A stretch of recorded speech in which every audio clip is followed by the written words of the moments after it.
கவனிங்க, இங்கே பாருங்கள், ஓர் எண்ணின் 60%, ஒரு எண் எக்ஸு, இது வந்து 100%, கரெக்டா? இதில் 60% எடுக்கிறாங்க, சரியா? 60%இருந்து 60 கழித்தால் 60 கிடைக்குது, -60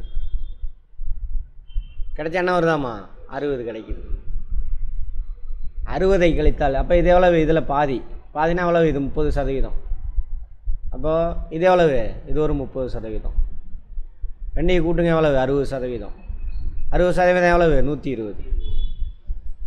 60%ங்கிறது எவ்வளவு? 120. அப்போ 100% எவ்வளவு? 60ஆல் டிவைட் பண்ணுங்கள்,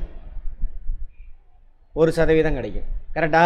120 60ஆல் டிவைட் பண்ணால் இதில் 60 பங்கு இருக்குது. எவ்வளோ 1%? 2. அப்போ இன்ட்டு 100, 100% வேணும், அதான் இந்த எண். இப்போ 100 × 2 எவ்வளவு? 200. 200 தான் ஆன்சர்.